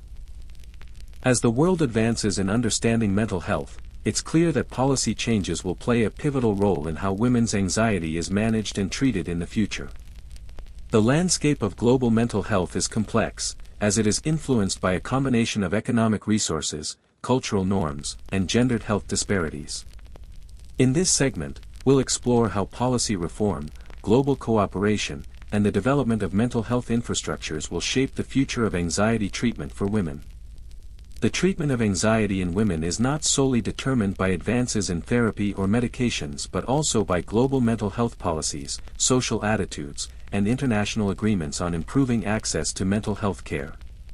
The future of anxiety treatment hinges on policy changes that make mental health care more accessible, inclusive, and gender-responsive across the globe. This section will focus on key policy shifts, including the integration of mental health care into primary care, universal health coverage, and gender-sensitive mental health programs that focus on the unique challenges women face. We will explore how international organizations, non-governmental organizations, NGOs, and governments are collaborating to ensure that women across the world have access to effective anxiety treatment. One of the most significant changes in global health policy over the last 2 decades has been the push for universal health coverage, UHC, a principle that ensures everyone, regardless of their socioeconomic status, has access to necessary health services without facing financial hardship. This includes mental health care, which has often been excluded from universal health systems. The World Health Organization, WHO, has made mental health a priority, emphasizing the need to integrate mental health care into primary care systems. This is crucial because mental health often intersects with physical health and should be addressed in conjunction with general health services. For women, mental health services are often separated from primary care or reproductive health services, meaning that women with anxiety and other conditions may find it difficult to access the support they need. By integrating mental health care into general primary health services, women can receive more comprehensive care that acknowledges the intersectionality of gender, health, and well-being. The World Health Organization's Mental Health Action Plan 2013 to 2020 advocates for mental health care to be made a core component of all universal health coverage systems. This policy aims to make mental health services available to all women, regardless of where they live, by increasing government spending on mental health services and reducing the stigma surrounding mental illness. National mental health policies, addressing gender and anxiety treatment. While international policies play a key role in global progress, national governments are also tasked with implementing policies that improve access to mental health care for women. In many parts of the world, mental health is still underfunded, and women often face discrimination in accessing care. To address this, countries are increasingly recognizing the need for gender-sensitive mental health policies that cater to the specific needs of women. For example, in India, the Mental Health Care Act, 2017, took a significant step by recognizing mental health care as a right, not a privilege. The act mandates that mental health services be made available to all citizens and encourages the integration of mental health care into primary health services. Additionally, the law advocates for community-based mental health care, which can be particularly helpful for women living in rural or remote areas who may not have access to specialized mental health clinics. In South Africa, the Mental Health Policy Framework is working to create mental health systems that are more inclusive and accessible to marginalized groups, particularly women. The framework focuses on providing mental health care that is culturally sensitive and gender-responsive, acknowledging the unique mental health challenges women face due to gender inequality, violence, and economic disparity. While these are steps in the right direction, there is still much work to be done in ensuring that these policies are properly implemented. For women, especially those from low-income backgrounds or marginalized communities, access to mental health care remains a privilege rather than a right. Non-governmental organizations, NGOs, have been at the forefront of providing mental health care in regions where governmental infrastructure is lacking or insufficient. NGOs are particularly important in addressing women's mental health, as they often focus on empowering women, providing mental health resources, and advocating for gender-sensitive policies. Organizations like the Global Mental Health Initiative and Mental Health Europe have been working to bridge the mental health gap by raising awareness about the importance of mental health, advocating for policy change, and providing services to women in conflict zones, refugee camps, and low-resource areas. One of the most successful models of NGO involvement has been the collaboration between NGOs and local governments to create mental health care programs in rural and underserved areas. These programs often focus on community-based interventions, such as peer support groups for women with anxiety and trauma. These initiatives provide localized care that is culturally appropriate and accessible, making it easier for women to seek help without fear of stigma or financial barriers. While policy changes and NGO initiatives are vital in improving access to mental health care, cultural barriers to mental health continue to be a significant challenge. In many cultures, mental illness is still heavily stigmatized, and women in particular are more likely to suffer in silence due to the shame associated with seeking help. For women, cultural attitudes toward mental health are often shaped by gender norms that dictate how women should behave and respond to emotional distress. In many societies, women are expected to be resilient and self-sacrificing, leaving little room for vulnerability or emotional expression. This makes it particularly difficult for women to acknowledge their anxiety or seek help. To address these cultural challenges, many organizations are working to shift the narrative around mental health, particularly women's mental health. Efforts include educational campaigns that raise awareness about anxiety and other mental health issues, especially in countries where mental health education is lacking. In Latin America, for example, organizations like Psicólogos Sin Fronteras are working to deconstruct the stigma surrounding mental health by offering public awareness campaigns, community mental health programs, and advocacy for gender-sensitive mental health care. These initiatives seek to break down the barriers that prevent women from accessing mental health resources and provide women with the tools to manage their mental health confidently. Over the past few decades, there has been a significant shift in how mental health is viewed globally. Mental health is increasingly seen as a human right, with calls for global access to care and mental health education being central to international health initiatives. The United Nations has emphasized the importance of mental health as part of its Sustainable Development Goals, SDGs, advocating for mental health services that are accessible, affordable, and gender-responsive. These global health movements are shaping the future of mental health care, especially for women, by advocating for universal access to care and gender-sensitive approaches. Women, who are disproportionately affected by anxiety, depression, and other mental health conditions, are at the forefront of these movements, demanding more equitable access to mental health services. Efforts by organizations such as the World Health Organization, WHO, World Federation for Mental Health, WFMH, and United Nations Women, UN Women, are focused on creating global collaborations that bring together governments, mental health professionals, and community-based organizations to address mental health as a global priority. These collaborations work to create policy frameworks that prioritize mental health, ensure that anxiety treatments are available and accessible to all women, and reduce stigma worldwide. As we look toward the future, it is clear that global mental health policies are evolving to provide more comprehensive, inclusive, and personalized treatment for women's anxiety. Policy reform, international collaboration, and local initiatives will continue to shape the way anxiety and mental health are understood and addressed around the world. For women, the future promises greater access, more effective treatments, and empowerment in managing their mental well-being. With global movements pushing for mental health as a human right, and the development of culturally sensitive, gender-responsive care, women will continue to lead the charge in creating a world where mental health care is not just a luxury, but a universal right accessible to all. In the next segment, we will look at the practical ways that women's anxiety treatment will continue to evolve as global collaboration and advocacy efforts unfold. The journey through the evolution of women's anxiety treatment brings us to an exciting, transformative period. As we move deeper into the 21st century, anxiety treatment for women is poised for a revolution, driven by the convergence of technology, genetics, global health initiatives, and cultural shifts. Women's mental health is being reshaped by not only advances in psychological therapies but also by cutting-edge scientific research, medications, and personalized care models. In this segment, we'll explore how the future of women's anxiety treatment will be defined by global collaboration, innovative therapies, and the empowerment of women to take control of their mental well-being. From genetic profiling and artificial intelligence to neuroscientific breakthroughs, the future of mental health care will be more accessible, effective, and inclusive than ever before.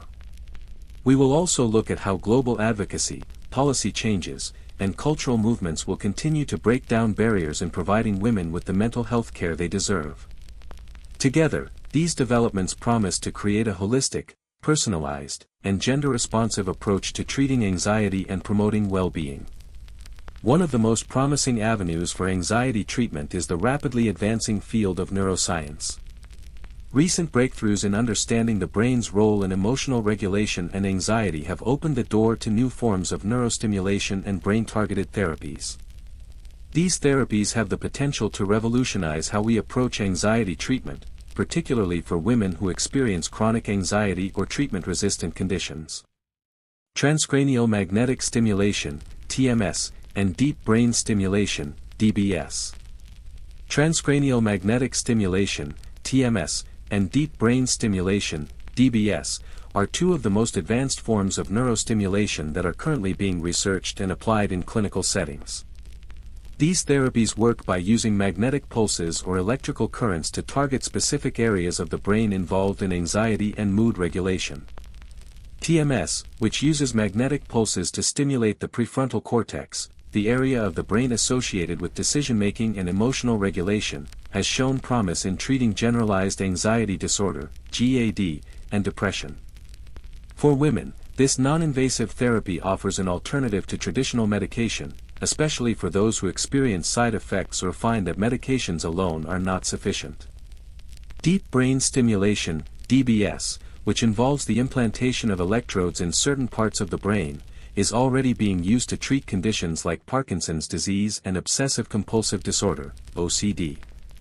New research is exploring the potential of DBS in treating severe cases of anxiety, particularly for those who have not responded to medication or traditional therapy. For women suffering from chronic anxiety, DBS could offer a targeted, long-term solution that directly modulates brain activity to reduce anxiety symptoms. As research in these areas continues, neurostimulation therapies may become a cornerstone in the treatment of women's anxiety, offering highly personalized and effective treatments that target the underlying neural circuits of anxiety. Neuroplasticity, rewiring the brain to overcome anxiety. Another area of exciting research is neuroplasticity, the brain's ability to reorganize itself by forming new neural connections in response to experience. This concept has huge implications for anxiety treatment, particularly for women who have experienced trauma or chronic stress. Cognitive behavioral therapy, CBT, has long been a powerful tool in rewiring the brain by helping individuals identify and challenge negative thought patterns. Now, with a deeper understanding of neuroplasticity, researchers are working on brain-based therapies that accelerate the brain's ability to form healthier patterns and reduce the neural activity associated with anxiety. Women who experience childhood trauma, post-traumatic stress disorder, PTSD, or chronic anxiety can benefit from therapies designed to enhance neuroplasticity, such as mindfulness-based stress reduction, MBSR, and EMDR, eye movement desensitization and reprocessing. These approaches work by teaching women how to reframe their emotional responses to stress, creating lasting changes in the brain that make them more resilient to future anxiety triggers. As the field of genetics advances, researchers are increasingly turning to personalized medicine to treat anxiety. Just as genetic testing is used to tailor cancer treatments or pharmacogenomics to optimize medication use, the future of women's anxiety treatment lies in understanding how a woman's genetic makeup influences her susceptibility to anxiety and her response to various treatments. Pharmacogenomics, personalized medication for anxiety. Pharmacogenomics, the study of how genes affect a person's response to drugs, is already making strides in psychiatry. In the future, women will be able to undergo genetic testing to determine which medications are likely to be most effective for their anxiety. This will not only reduce the trial and error process commonly associated with finding the right anxiety medication, but it will also minimize side effects and improve patient outcomes.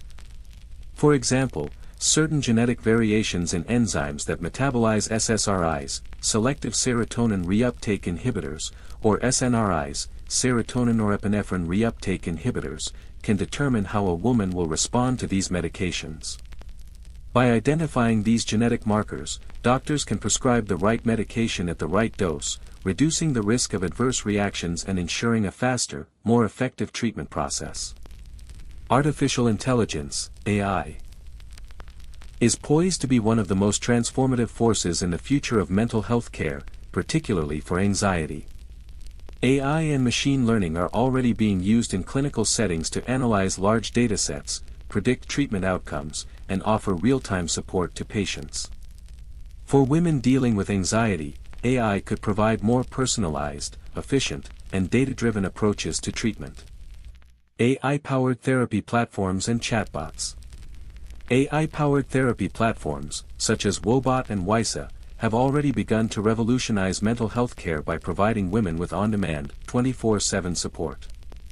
These platforms use natural language processing, NLP, to engage in conversations with users, helping them to manage anxiety through techniques like cognitive behavioral therapy, CBT, mindfulness, and breathing exercises. By collecting and analyzing data from user interactions, these platforms can offer personalized insights and recommendations, enabling women to manage their anxiety in real time. AI is also being used to predict anxiety triggers and suggest proactive strategies. For example, wearable devices that track heart rate, sleep patterns, and stress levels can be paired with AI-powered apps to help women understand the physiological factors that contribute to their anxiety and develop preventative strategies. AI in diagnosing anxiety and tailoring treatment. Another innovative use of AI is its ability to assist in the diagnosis of anxiety disorders. By analyzing speech patterns, facial expressions, and psychological assessments, AI can provide clinicians with insights into the severity and nature of a woman's anxiety, offering more accurate and timely diagnoses. This could reduce the delay in treatment and allow for more targeted interventions. Furthermore, AI can assist in the ongoing assessment of treatment progress, providing real-time feedback on how well a woman is responding to therapy or medication. This information will help clinicians adjust treatment plans more effectively, ensuring that personalized care remains the focus of anxiety treatment. As we look toward the future, global collaboration is crucial in breaking down the barriers that prevent women from receiving the anxiety treatment they need. International partnerships, such as those between the World Health Organization, WHO, mental health organizations, and global health advocates, are paving the way for better access to mental health services in low-income countries, particularly for women who are often excluded from mental health care systems. Mental health as a global priority. The World Health Organization has already recognized mental health as a global priority, with women's mental health being a key area of focus. Organizations like UN Women and the World Federation for Mental Health are pushing for gender-responsive policies that ensure women have equal access to mental health services. These initiatives seek to address the gendered nature of anxiety, including how societal pressures, such as family caregiving and economic inequality, contribute to women's mental health struggles. Empowering women through mental health advocacy. At the heart of the global mental health movement is the growing recognition that women need to be empowered to take charge of their mental well-being. Advocacy groups around the world are working to educate women about their mental health, encourage them to seek treatment, and reduce stigma surrounding anxiety and other mental health issues. These efforts aim to ensure that women can access mental health care that is both effective and empowering. As we conclude this segment, it's clear that the future of women's anxiety treatment is bright, with personalized therapies, global collaboration, and technological innovations transforming the way anxiety is treated worldwide. With the rise of genetic testing, neurostimulation therapies, and AI-powered interventions, anxiety treatment will be more targeted, accessible, and effective than ever before. At the same time, cultural shifts, gender-responsive policies, and global advocacy efforts will continue to break down barriers, empowering women to take control of their mental health and ensuring that anxiety care is available to all women, regardless of their location or socioeconomic status. In the next segment, we will explore the long-term impact of these innovations on mental health care and the role of global cooperation in shaping the future of women's anxiety care. As we come to the end of our journey through the evolving landscape of women's anxiety treatment, it's clear that the future holds tremendous promise. Innovative therapies, personalized care, and global health initiatives are transforming the way we understand and address anxiety, ensuring that more women than ever before will have access to the support they need. With the rise of cutting-edge technologies, neuroscientific advances, and global collaborations, anxiety treatment is becoming more effective, inclusive, and empowering. From the breakthroughs in genetic research and neurostimulation therapies to the growing role of artificial intelligence and digital platforms, the future of mental health care is bright. But perhaps the most profound change lies in the global shift towards viewing mental health not as a luxury, but as a fundamental human right. Women's voices are leading the way in advocating for more equitable, accessible, and personalized care. And as these changes unfold, we can look forward to a world where women are no longer constrained by outdated expectations, but are empowered to take control of their mental well-being.